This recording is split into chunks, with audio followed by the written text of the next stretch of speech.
Bismillahirrahmanirrahim. Assalamualaikum warahmatullahi wabarakatuh. Alhamdulillahirabbil alamin. Summa alhamdulillahirabbil alamin. Assalatu wassalamu ala sayyidil mursalin habibina wa syafi'ina wa maulana Muhammad wa ala alihi tayyibin wa sahbihi al-muntajabin wa tabi'ina lahum bi ihsanin ila yaumiddin. Sahabat Islam Rama, marilah kita senantiasa bersyukur, alhamdulillah, summa alhamdulillah, atas rahmat yang Allah berikan kepada kita semua.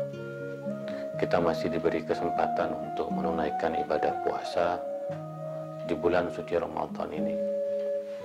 Ini sebuah keberkahan yang luar biasa karena kita masih bisa menabung amal-amal kebaikan untuk kita jadikan bekal di hari akhir kelak. Tentu beribadah di tengah pandemi membutuhkan kearifan dari kita semua. Saya ingin mengingatkan kepada segenap umat Islam, jangan mudik, tetap di rumah, beribadah di rumah. Saya masih melihat di banyak tempat ada sholat Jumat, ada sholat berjamaah, ada sholat tarawih berjamaah di masjid-masjid. Nah, ini sebenarnya sangat tidak baik karena dapat mengancam keselamatan dari kita, karena virus masih berada di tengah-tengah kita, bisa tersebar di tengah kerumunan, di tengah berkumpulnya orang-orang.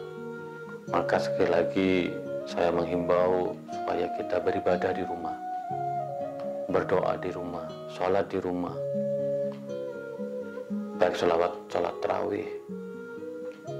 Mari kita jaga keselamatan jiwa kita semua, karena di dalam Islam keselamatan jiwa itu sangat dinomorsatukan, merupakan tujuan dari syariat Islam, bahwa jangan sampai apa yang kita lakukan termasuk ibadah-ibadah kita membahayakan orang lain. Mari kita terus bersyukur atas Allah yang limpahkan rahmatnya kepada kita semua. Kita masih bisa melaksanakan ibadah puasa pada bulan Ramadan tahun ini. Salawat serta salam mari kita terus sampaikan kepada baginda Rasulullah Sallallahu Alaihi Wasallam, karena dengan ajarannya kita bisa berpedoman kepada Al-Quranul Karim dan sunnahnya. Kita bisa menggali kebenaran dan kearifan di dalam kitab suci, di dalam sunnah Rasulullah SAW. Lebih-lebih mari kita terus membaca salawat Nabi, salawat kepada Rasulullah dan keluarganya. Allahumma sholli ala Sayyidina Muhammad wa ala ali Sayyidina Muhammad. Karena salawat ini akan menciptakan keteduhan jiwa, ketenangan batin, kenyamanan diri, yang insya Allah akan meningkatkan kekebalan tubuh kita di tengah pandemi ini. Maka kita semua tahu bahwa bacaan-bacaan yang dapat menyelamatkan kita dari wabah. Li khamsatun utfi biha harral waba'il hatimah, al-Mustafa wal Murtada wa ibnahuma wa Fatimah. Aku mempunyai 5 sosok yang akan memadamkan wabah yang sangat menakutkan, yaitu Rasulullah Sallallahu Alaihi Wasallam, Imam Ali bin Abi Thalib karamallahu wajhah, Imam Hasan dan Imam Husain, serta Sayyidah Fatimah Az-Zahra. Mari kita terus baca lafaz-lafaz ini, insyaallah batin kita akan semakin nyaman, tubuh kita akan semakin kebal. Kita percaya bahwa sholawat kepada Rasulullah dan keluarganya akan menyelamatkan kita dan negeri ini dari ancaman wabah. Sahabat Islam Ramah, seperti biasa selama bulan Ramadan ini saya akan membedah, akan mengaji ayat-ayat toleransi di dalam Al-Quran sebagaimana tertuang dalam buku saya Al-Quran Kitab Toleransi, sebuah buku yang saya hadiahkan kepada Islam Indonesia, bahkan kepada seluruh warga Indonesia, karena pembaca buku saya tidak hanya kalangan muslim tetapi juga kalangan non-muslim. Ingin meneguhkan bahwa toleransi adalah salah satu prinsip di dalam Al-Quran yang harus kita benar-benar jadikan sebagai pedoman. Karena seperti yang saya sudah jelaskan dalam pertemuan sebelumnya, bahwa toleransi di dalam Al-Quran bukan hanya toleransi yang berbentuk wacana, tetapi toleransi yang dapat dijadikan pegangan di dalam kita bermasyarakat, di dalam kita berhubungan dengan sesama muslim, bahkan berhubungan dengan non-muslim. Sekali lagi saya selalu mengatakan bahwa toleransi sesama muslim tidak kalah rumit daripada toleransi dengan non-muslim. Maka mari kita belajar toleran sesama muslim, tingkatkan ukhuwah Islamiyah, lakukan pendekatan-pendekatan, persahabatan, dialog di antara sesama. Mari kita jadikan diri kita umat Islam sebagai teladan bagi umat-umat yang lain. Bagaimana caranya? Nah, ini yang akan saya bahas. Jangan sekali-kali menebar kebencian, karena kebencian merupakan api bagi intoleransi, kekerasan, bahkan terorisme. Bagaimana Al-Quran menyatakan tentang larangan menebar kebencian? Mari kita baca ayatnya dan kita bedah ayat ini melalui tafsir yang dipahami oleh para ulama dalam kitab-kitab tafsir. Bismillahirrahmanirrahim. Ya ayyuhalladzina amanu. Allah memulai ayat ini dengan panggilan yang sangat mulia, mengingatkan bahwa kita beriman. Umat Islam kita ini benar beriman. Wahai orang-orang yang beriman. Karena kita beriman, maka kita harus menciptakan hal keamanan. Saya mengatakan iman satu kata dengan aman. Kalau kita betul-betul iman, maka kita harus aman. Tidak boleh ada kekerasan, tidak boleh ada intoleransi, tidak boleh ada terorisme. Maka para teroris sudah pasti tidak beriman. Karena kalau dia beriman, maka dia akan menciptakan keamanan, kenyamanan bagi dirinya dan orang lain. Dia tidak akan melakukan bom bunuh diri. Maka Allah mengingatkan, ya ayyuhalladzina amanu. Wahai orang-orang yang beriman. Ini penghargaan Allah terhadap kita sebagai orang-orang yang beriman. Allah yang Maha Kuasa, yang Maha Agung memanggil kita, memberikan satu gelar orang-orang yang beriman. Dan puasa di bulan Ramadan ini sungguhnya salah satu cara kita untuk meningkatkan keimanan. Man shoma Ramadan imanan wahtisaban. Barang siapa yang berpuasa di bulan Ramadan dengan penuh keimanan, wahtisaban, permenungan, maka mari kita sadar bahwa kita ini orang beriman.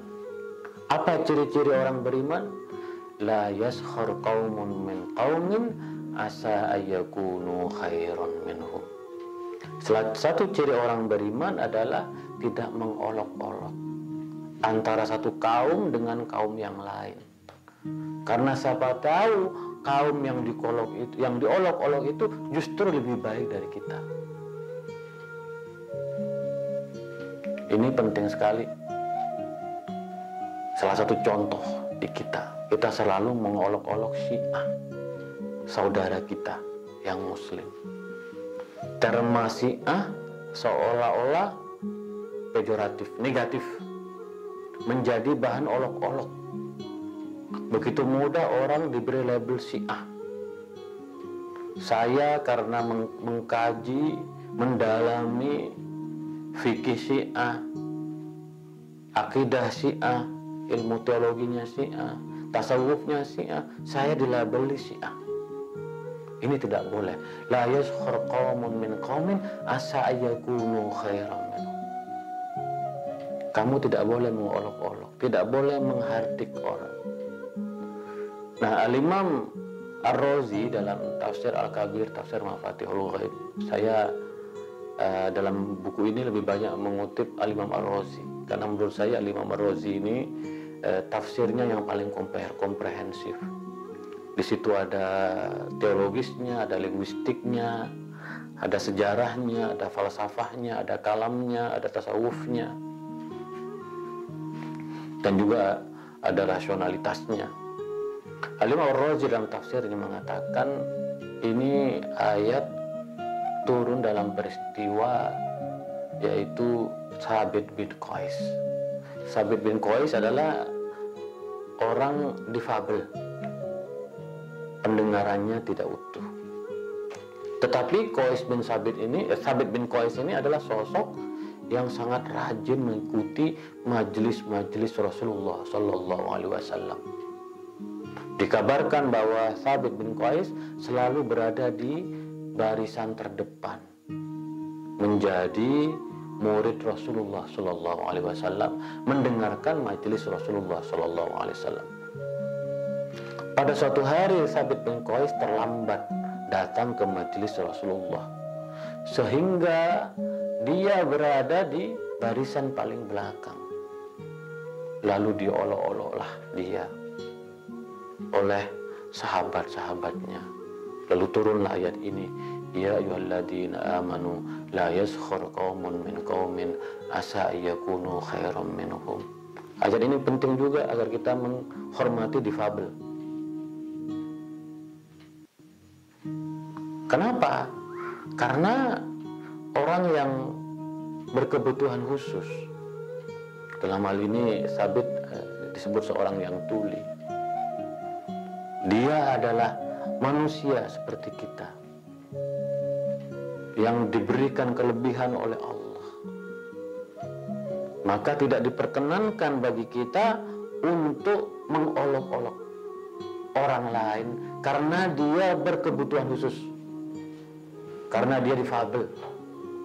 Ini fikih difabel yang sekarang dikembangkan oleh teman-teman dari lembaga Bahsul Masail, lembaga kajian keagamaannya Nahdlatul Ulama.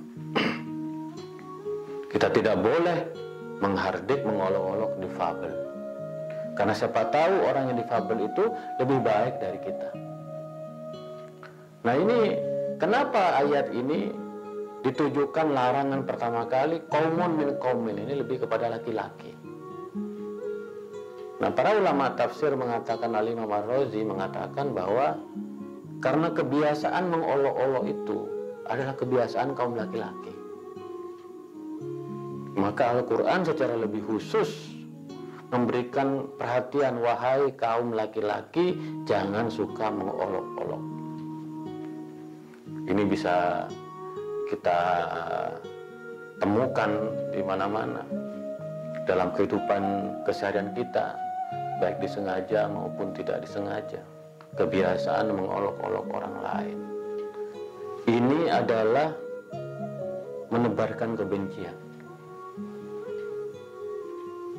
karena orang lain dianggap mempunyai hal-hal yang dalam tanda petik buruk, tidak sempurna. Maka kita oleh Allah dilarang menghardik orang lain. Wala nisa'un min nisa'in asa yakunna khairan minhunna. Lalu kemudian saya khusus, Dan perempuan tidak boleh mengolok-olok perempuan yang lain. Karena siapa tahu perempuan yang diolok-olok itu lebih baik dari perempuan yang mengolok-olok. Nah ini juga ada peristiwanya. Ada Sofia bintu Huyai bin Akhtab yang selalu diolok-olok dengan disebut perempuan Yahudi karena memang keluarganya dari latar belakang Yahudi. Dia muslimah tetapi diolok-olok dengan Yahudi. Kayak saya, orang Madura selalu diolok-olok. Orang Madura tukang besi, besi tua, jualan sate, jualan soto. Itu nggak boleh. Maka kemudian Rasulullah menegur dan turunlah ayat ini. La yaskhar qaumun min qaumin asa ayyakunu khairan minhum wala nisa'un min nisa'in asa ayyakunna khairan minhunna. Kita jangan mengolok-olok orang lain, siapa tahu mereka lebih baik dari kita. Ini prinsip, dan saya percaya orang yang suka mengolok-olok orang lain itu terhadap Syiah, terhadap Ahmadiyah, ini pengalaman pribadi saya. Saya melihat orang yang diolok-olok itu ternyata ibadahnya lebih baik, akhlaknya lebih baik, perikemanusiaannya lebih baik. Dan saya merasa jauh dibandingkan mereka ketika saya bersahabat dengan mereka. Maka kita dilarang menebarkan kebencian, dilarang mengolok-olok orang lain yang berbeda dengan kita, yang berkebutuhan khusus dengan kita, yang mempunyai latar belakang kelompok atau suku yang berbeda dengan kita. Wala talmizu anfusakum, dan janganlah sekali-kali mencela. Jangan sekali-kali membuka aib orang lain. Nah ini menebarkan kebencian yang lebih tinggi. Jadi satu mengolok-olok, yang kedua mencela dan membuka aib orang lain. Kenapa ini dilarang? Karena kalau kita sudah mencela dan membuka orang lain, maka akan, kata ulama tafsir, dapat menyebabkan kemarahan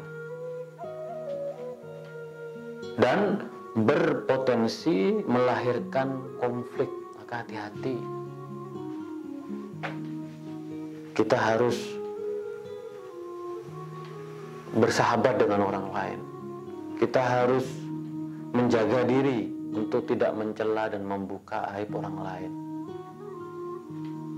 Karena bagaimanapun tindakan kita mencela dan membuka aib orang lain itu berpotensi kepada konflik, dapat menciptakan perpecahan. Berbagai macam konflik yang terjadi di negeri ini sekalipun lahir diantaranya karena sikap mencela. Setiap dari kita pasti punya aib. Mari kita jaga aib kita masing-masing. Kalau kita ingin memperbaiki orang lain, sampaikanlah dengan cara-cara yang santun, tidak menyinggung perasaan, tidak membuka aib orang lain di muka umum. Ini pesan dari Al-Quran. Wala talmizu anfusakum. Lalu pesan yang ketiga, wala tanabazu bil alqab. Jangan sekali-kali memberikan gelar-gelar yang buruk kepada orang lain. Nah ini peringatan, karena kita melihat masih bertebaran istilah kadrun dan kampret, cebong. Gelar-gelar yang buruk ini betul-betul memecah belah kita sebagai bangsa. Bagaimana gelar-gelar yang dapat menyinggung perasaan orang lain. Maka Abu Dzar Al-Ghifari ditegur oleh Rasulullah karena memberikan gelar Yahudi terhadap orang lain. Maka oleh karena itu, janganlah kita memberikan gelar-gelar buruk kepada orang lain, karena memberikan gelar-gelar buruk itu dapat dikategorikan menebarkan kebencian. Maka hal-hal tadi itu akan mencederai keimanan kita. Dan pesan Al-Quran, marilah kita bertobat. Karena kalau kita tidak bertaubat, maka kita termasuk orang-orang zalim. Wa man lam yatub faulaika humuz zalimun. Sahabat Islam Ramah, tanggung jawab kita sebagai orang yang beriman betul-betul membersihkan diri kita dari hal-hal yang buruk, termasuk menebarkan kebencian kepada orang lain. Sebagai orang yang beriman, kita harus hidup dalam suasana batin yang damai, dalam suasana batin yang toleran, dalam suasana batin yang membangun kerukunan. Tidak boleh ada hal-hal tindakan yang menyinggung orang lain, yang dapat menciptakan permusuhan dan perpecahan di antara kita. Maka terutama kaum laki-laki, mari kita berhati-hati, karena Al-Quran menggarisbawahi sikap saling membenci ini kerap dilakukan oleh kaum laki-laki. Kita harus bisa menjaga lisan kita. Al-muslimun man salima min yadihi wa min lisanihi. Kita akan dianggap muslim kalau kita dapat menjaga lisan kita dan tangan kita. Kalau seandainya kita bisa menjaga lisan kita untuk tidak mengeluarkan kata-kata yang bernuansa kebencian, insya Allah iman kita akan semakin bertambah. Iman kita akan semakin berkualitas, dan pada tahap selanjutnya kehidupan kita semakin toleran. Nah, negeri ini, sahabat Islam Ramah, membutuhkan toleransi di antara warganya. Dan toleransi itu bisa lahir kalau kita benar-benar beriman. Kalau kita benar-benar meninggalkan dan menanggalkan kebencian terhadap siapapun. Kita harus terima keragaman kelompok, keragaman mazhab, keragaman agama di negeri ini. Kita harus hormati perbedaan kita. Kita harus hargai mereka, karena mereka adalah makhluk Allah yang betul-betul memiliki kelebihan. Nah, disinilah kemudian Al-Quran menggarisbawahi bahwa kita harus menutup aib orang lain, tidak membuka aib orang lain, karena membuka aib orang lain dapat melahirkan konflik, dapat menimbulkan amarah. Dan juga hati-hati dengan memberikan gelar-gelar buruk kepada orang lain. Sahabat Islam Ramah, Al-Quran sebenarnya sudah memberikan pedoman kepada kita semua. Pedoman yang dapat dijadikan pegangan agar kita betul-betul menjadi umat Islam yang dapat menjaga karakter, dapat menjaga kualitas keimanannya, dapat menjaga pesan-pesan di dalam Al-Quran, bahkan mengamalkannya dalam kehidupan sehari-hari. Al-Quran merupakan pedoman hidup kita. Andai saja kita betul-betul mengaji Al-Quran, memahami maknanya, insya Allah kita akan tahu mana batasan-batasan yang bisa kita lakukan dan mana hal-hal yang harus kita tinggalkan. Maka takwa itu dalam definisinya adalah melaksanakan perintah Allah dan meninggalkan larangan Allah. Dan puncak dari puasa, dan ini bulan Ramadan, bulan Al-Quran, puncak dari puasa adalah takwa. Dan kita akan betul-betul dikatakan bertakwa kalau kita tidak mengolok-olok, kalau kita tidak mencela dan membuka aib orang lain, kalau kita tidak memberikan gelar-gelar yang buruk kepada orang lain, maka kita betul-betul bertakwa. Sebaliknya, kalau kita ini berpuasa tapi kita masih suka mengolok orang lain, masih suka mencela dan membuka aib orang lain, masih suka memberikan gelar-gelar yang tidak baik, maka sungguhnya puasa kita sia-sia. Kam min sha'imin laisa min siyamihi illa al-ju' wal 'atas. Berapa banyak orang yang berpuasa tapi tidak terlihat dari puasanya hanya kecuali menahan lapar dan dahaga. Nah, sahabat Islam Ramah, tentu kita tidak ingin menjadi hamba-hamba Allah yang tidak mampu memaknai esensi dari iman kita, esensi dari puasa kita.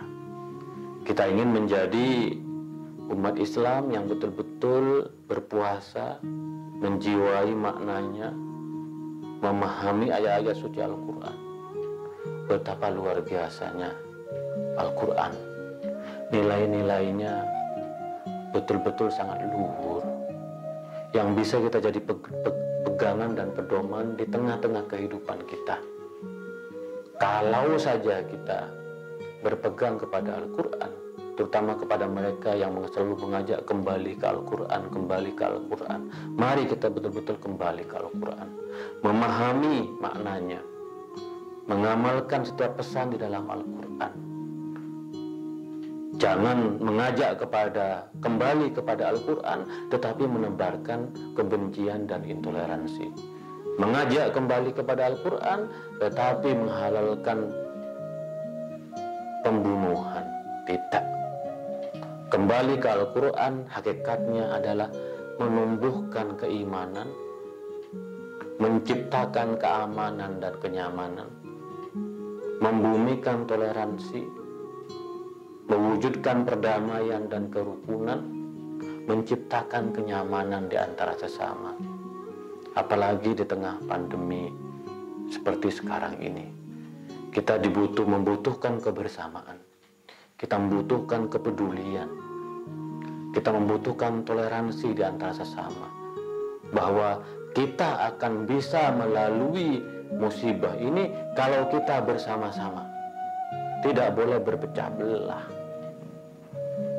Sangat disayangkan nuansa perseteruan politik masih muncul di tengah-tengah kita,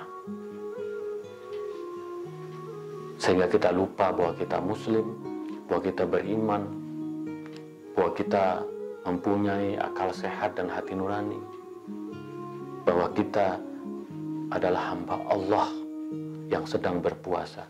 Mari sahabat Islam Ramah, kita jadikan puasa kita sebagai jalan untuk menebarkan toleransi, sebagai jalan untuk menumbuhkan kepedulian kepada orang lain. Itulah kira-kira ngaji Al-Quran Kitab Toleransi pada kesempatan kali ini. Kita akan lanjutkan pada esok hari. Mari kita jauhi kebencian, mari ciptakan kedamaian, mari kita positive thinking, bukan negative thinking. Kurang lebihnya mohon maaf. Kita lanjutkan pada esok hari. Wa ma taufiqi illa billah, alaihi tawakkaltu wa ilaihi unib, wallahul muwaffiq ila aqwamit thoriq. Assalamualaikum warahmatullahi wabarakatuh.